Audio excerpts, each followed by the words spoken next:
Assalamualaikum warahmatullahi wabarakatuh. Perkenalkan, nama saya Siti Hatiana, Prodi S1 Keperawatan Stikes Mitra Adiguna Palembang.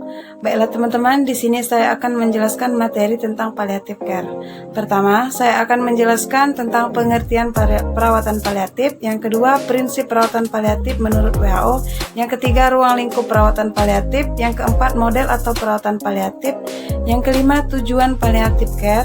Yang keenam, prinsip-prinsip dalam perawatan palliative care.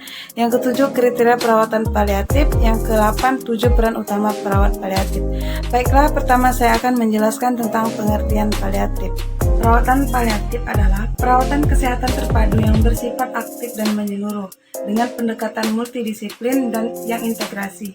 Tujuannya untuk mengurangi penderitaan pasien, memperpanjang umurnya, meningkatkan kualitas hidupnya, juga memberikan support kepada keluarganya, meski pada akhirnya pasien meninggal.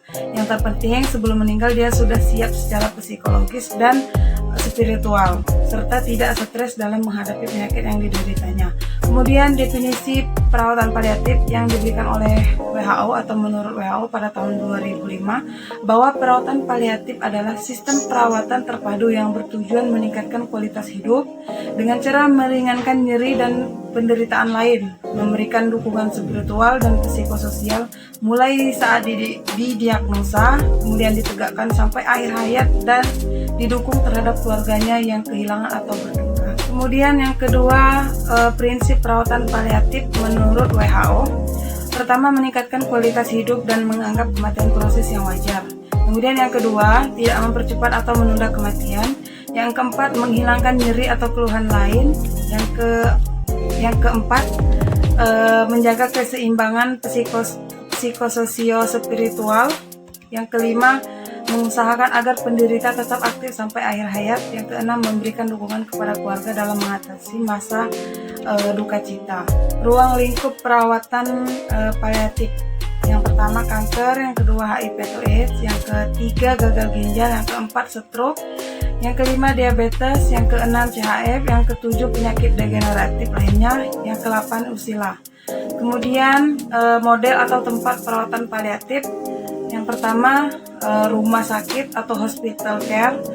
Terdapat poliklinik, rawat singkat, kemudian rawat inap. Yang kedua, rumah atau home care. Yang ketiga, hospice atau hospice care. Yang keempat, praktek bersama dalam tim atau kelompok perawatan paliatif.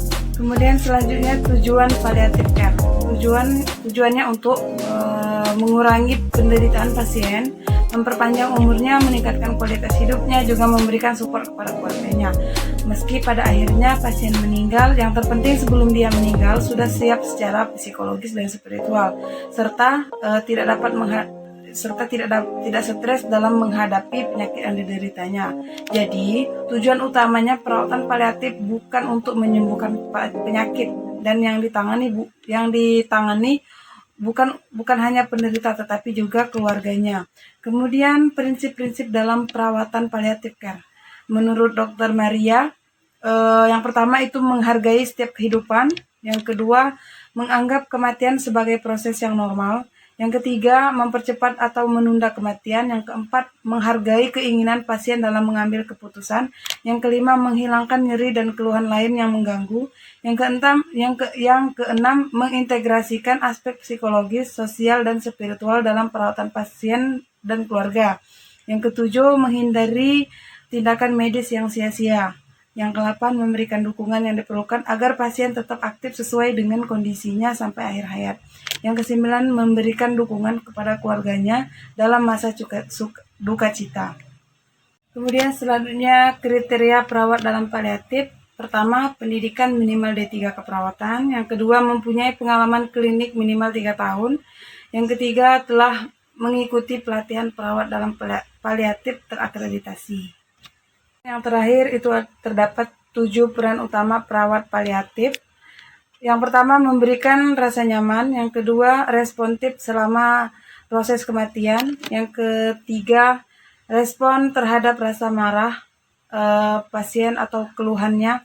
Kemudian yang keempat, memberikan support perkembangan individu. Yang kelima, respon terhadap sejawat. Yang keenam, meningkatkan kualitas hidup atau kualitas meninggal dengan damai. Yang ketujuh itu respon terhadap keluarga. Baiklah teman-teman, sekian penjelasan materi dari saya. Mohon maaf jika ada kesalahan. Saya akhiri, wassalamualaikum warahmatullahi wabarakatuh.